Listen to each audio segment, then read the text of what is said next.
estamos marchando precisamente porque... manera de protesta por las intenciones del procurador, de la Procuraduría. Es que el procurador le está quitando todos los derechos a todas las personas.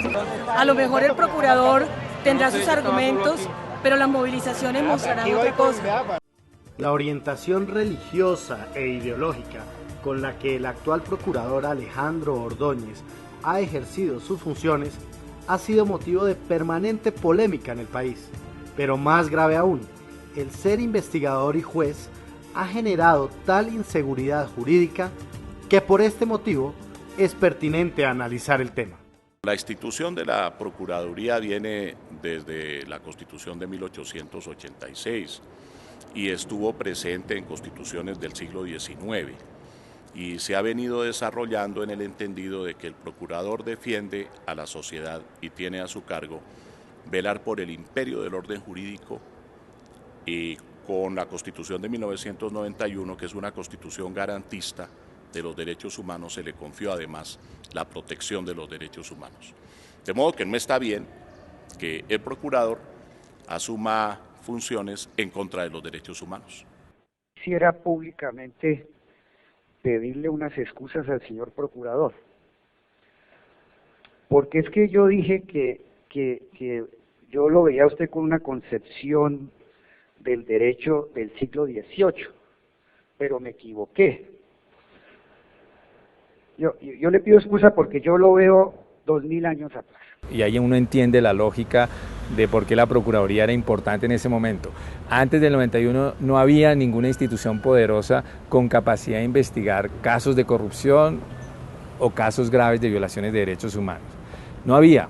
Entonces la gente decía, bueno, es bueno que al menos haya una institución poderosa como el Procurador que al menos los sancione disciplinariamente por los delitos que hicieron. Porque los jueces e instructores de esa época eran muy débiles. Pero eso ya no es así, ahora hay una fiscalía poderosa, pero esa fiscalía tiene controles judiciales. En la actualidad la Procuraduría General de la Nación no es que propiamente esté cumpliendo con las directrices que ha trazado la Constitución, porque uno ve cómo en muchas ocasiones, en vez de proteger los derechos humanos, de promoverlos, de garantizar la efectividad de reglas como el debido proceso, como el derecho de defensa, parece que la Procuraduría desempeñara más un papel de torquemada, una especie de inquisición.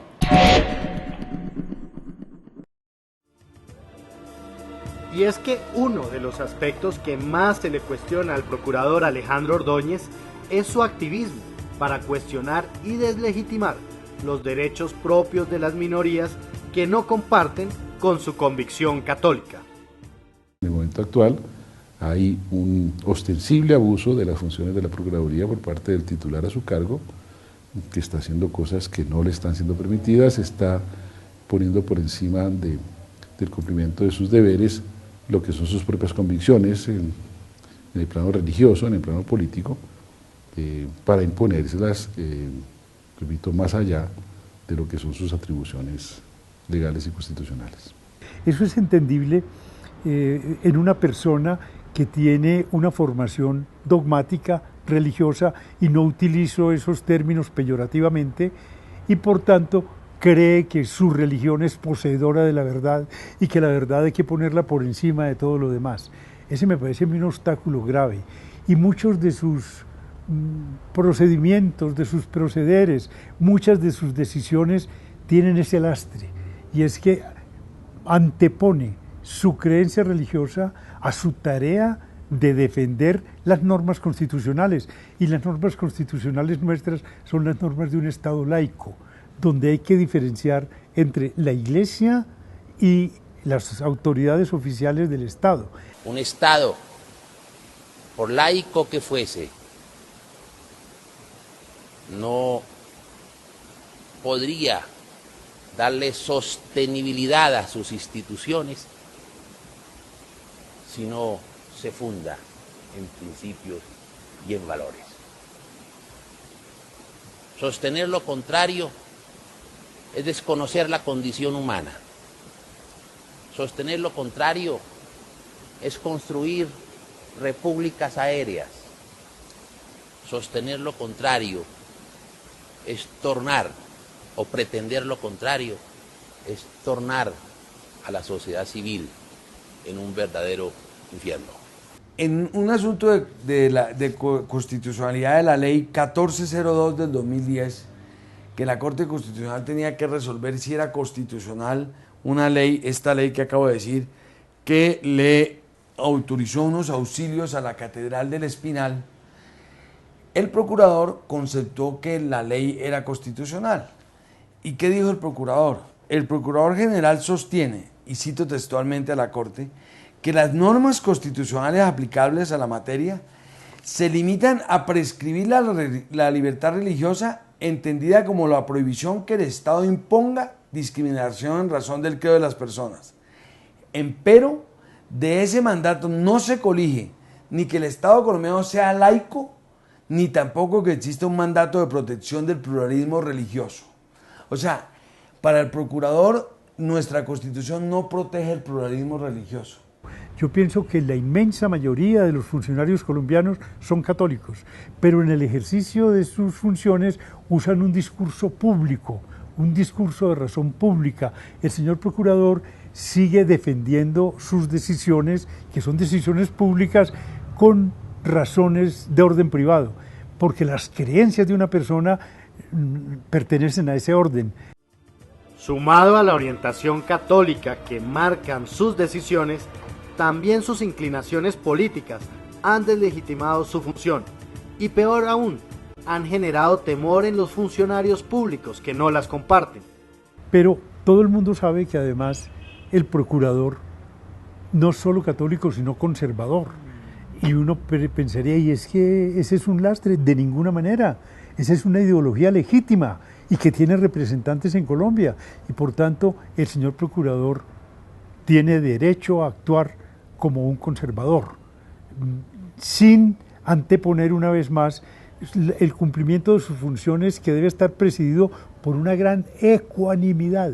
A mí me gusta mucho más el término ecuanimidad que el término neutralidad, por una gran ecuanimidad, y no actuar de una manera que puede interpretarse como connivente con aquellos que comparten sus ideas políticas y en cambio intolerante con los que no comparten sus ideas políticas. En el caso de los derechos constitucionales, creo que básicamente se ha desfigurado la institución del control disciplinario.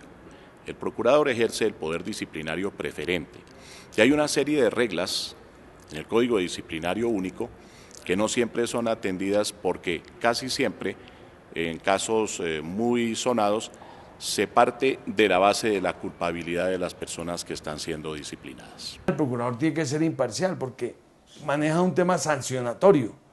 Sí, el derecho internacional, la Convención Americana, el Pacto Internacional de Derechos Civiles y Políticos, la doctrina y la jurisprudencia internacionales señalan que una persona que sancione a otro tiene que ser imparcial.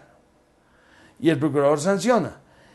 Pero la imparcialidad se pierde cuando o uno tiene relación con alguna de las partes, o cuando uno, su creencia, sus puntos de vista, los utiliza para dictar su fallo.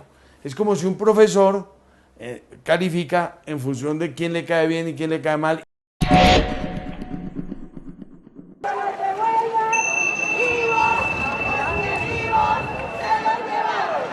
En las democracias constitucionales modernas, las figuras como los procuradores o los fiscales son considerados árbitros de la sociedad.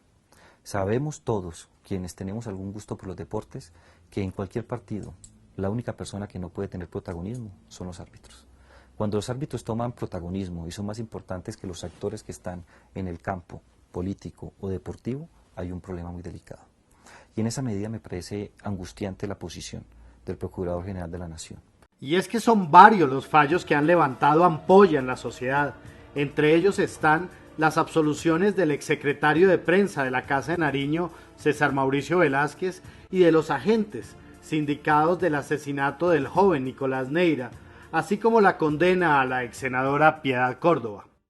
El caso del joven estudiante Nicolás Neira, muerto durante la marcha del 1 de mayo de 2005, por golpes propinados supuestamente por agentes del Escuadrón Móvil Antidisturbios SMAT, será llevado ante la Comisión Interamericana de Derechos Humanos de la OEA. Que después de 5 años tengamos que pensar en presentar este caso ante la Comisión Interamericana de Derechos Humanos.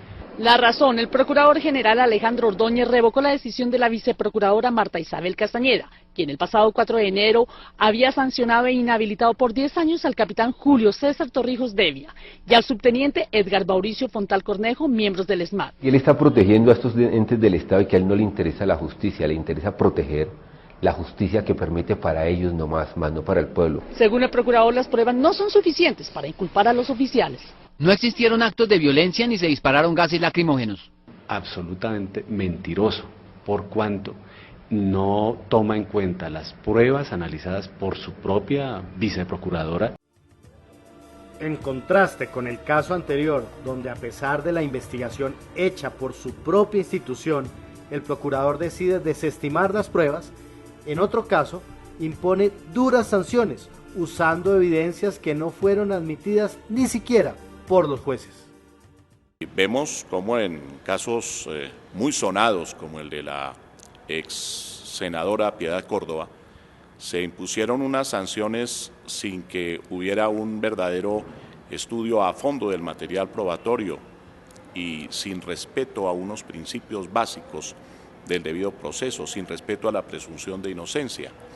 Entonces fue destituida, lo cual es muy grave para la democracia, porque está en cabeza del Procurador General de la Nación, que no es elegido popularmente, la determinación de retirar a un miembro del Congreso que ha sido elegido por el pueblo.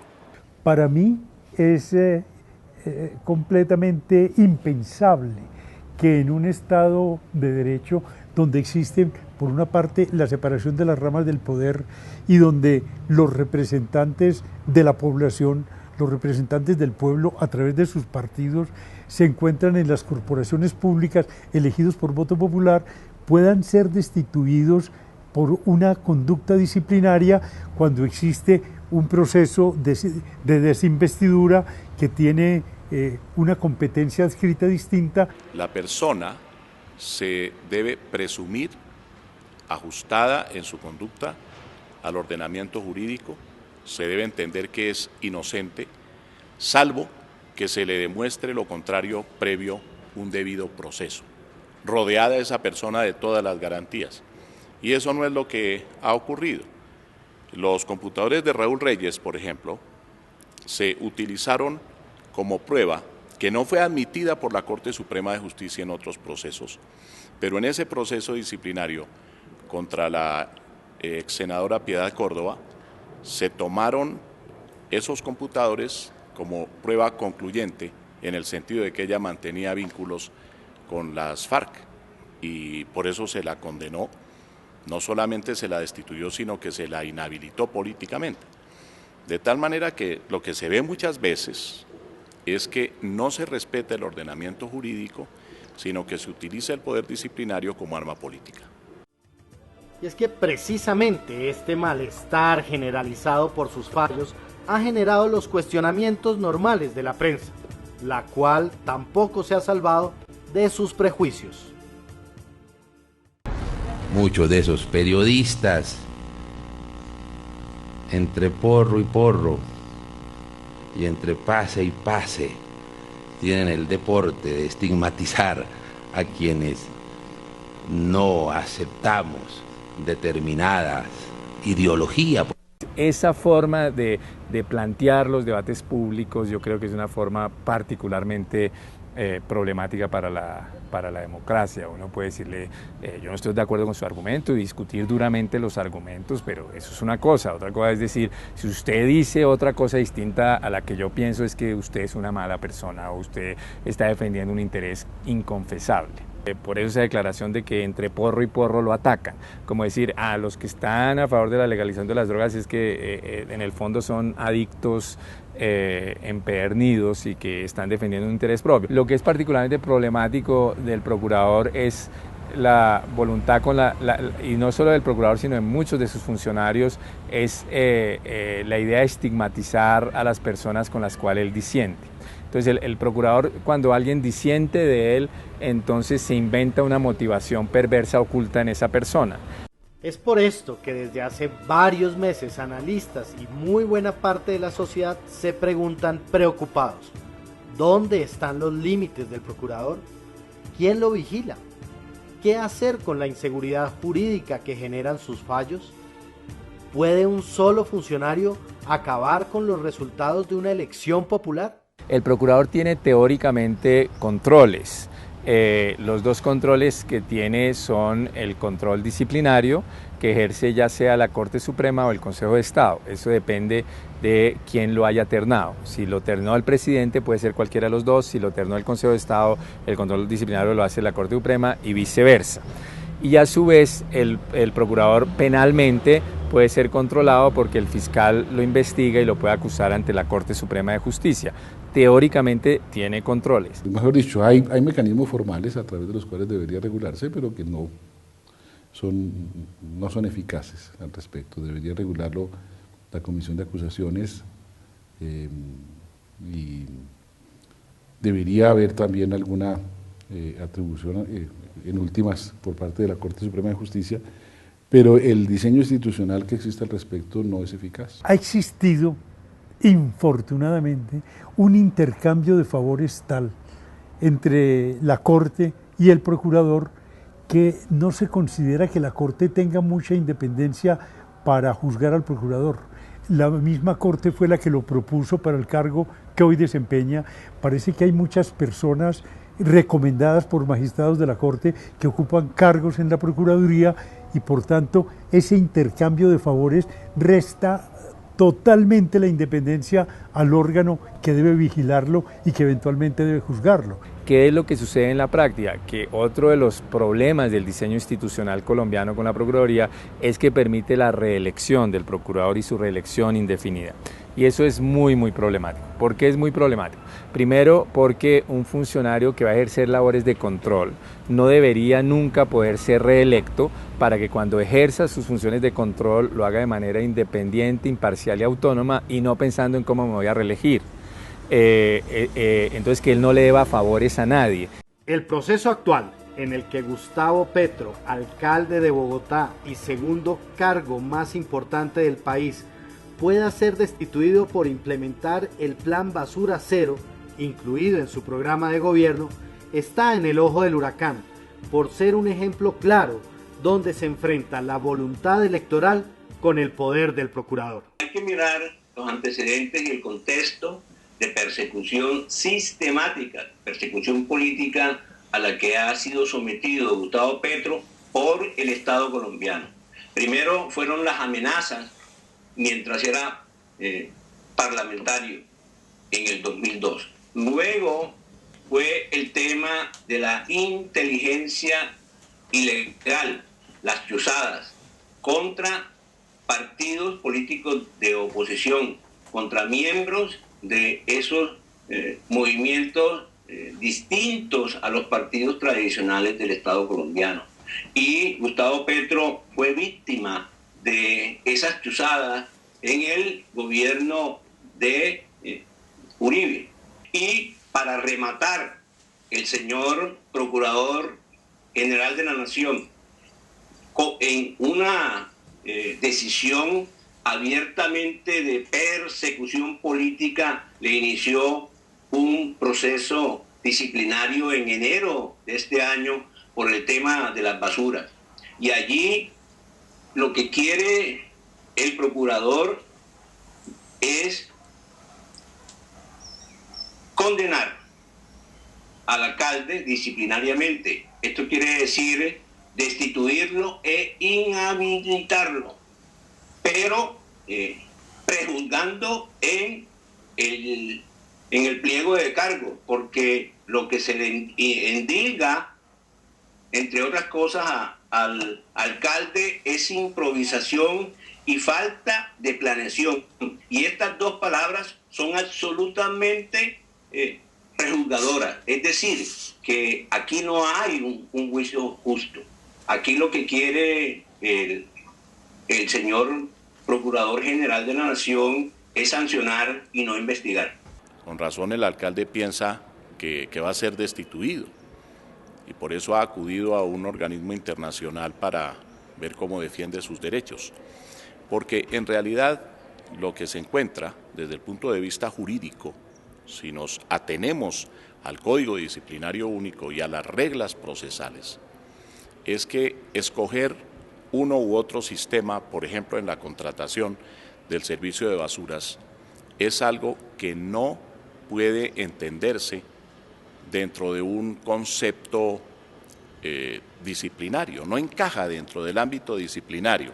Lo que me parece problemático es que sin mucha discusión entonces se pueda destituir a un alcalde de la principal ciudad del país por algo que fue muy desafortunado, que fue la manera como Petro manejó el tema de las basuras, que yo estoy de acuerdo en que fue muy desafortunado, pero nadie lo ha acusado de un delito, sino de faltas disciplinarias muy abiertas. Si ahí Petro cometió un delito, pues que lo investigue la Fiscalía y que lo condenen y que o lo detengan con la autorización de un juez y con los controles adecuados. En Colombia ya no tenemos ningún recurso para impedir que el procurador, que no es un juez,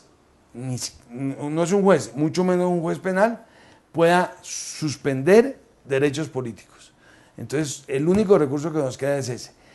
Ahora bien, ¿qué pasaría si el procurador considera que Gustavo Petro Urrego cometió una falta gravísima a título de dolo, que lo tiene que inhabilitar entre 10 y 20 años? Y el pleito puede durar 5, 6, 7 años. El daño sería irreparable no solamente para el ciudadano Petro, sino para las personas que hemos votado y elegido al ciudadano Petro y que hemos hecho de uso de nuestro derecho a elegir. Hay ciudadanos que defienden un proyecto democrático y que defienden el mandato popular que eligieran en las urnas. El procurador está buscando que la sociedad se organice y salga a defender a Petro. Esa es la razón de la marcha, pues tenemos capacidad de organizarnos y sin ocupar las vías. Lo estamos haciendo pacíficamente. Eso es el motivo de la marcha. Nosotros defender el voto por el que yo voté por Petro. Entonces mi voto no vale.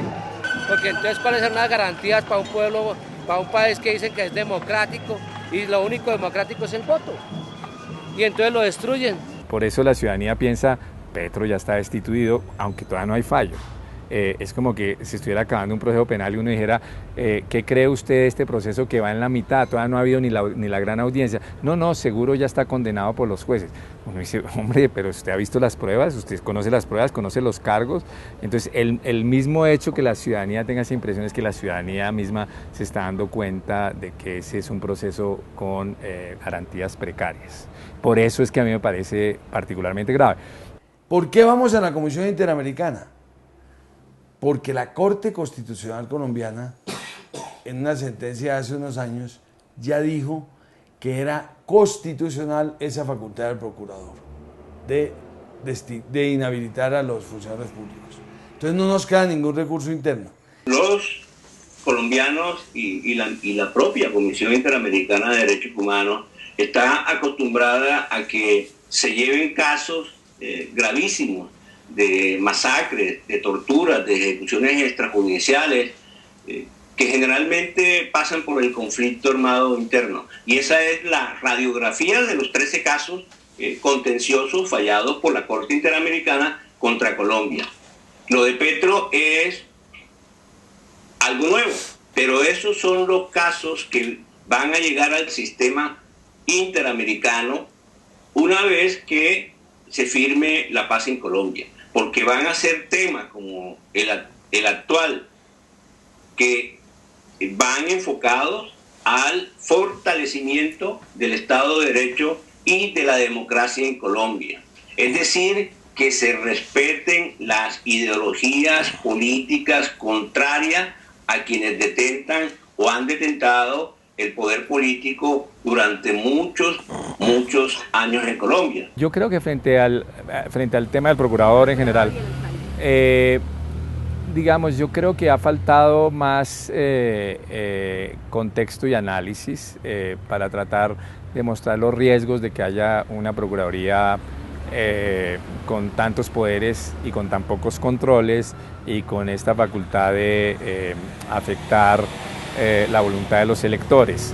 El Procurador General de la Nación investiga, practica pruebas, formula pliego de cargos, toma la decisión y no hay doble instancia. Es decir, el Procurador General de la Nación en este caso es la Santísima Trinidad.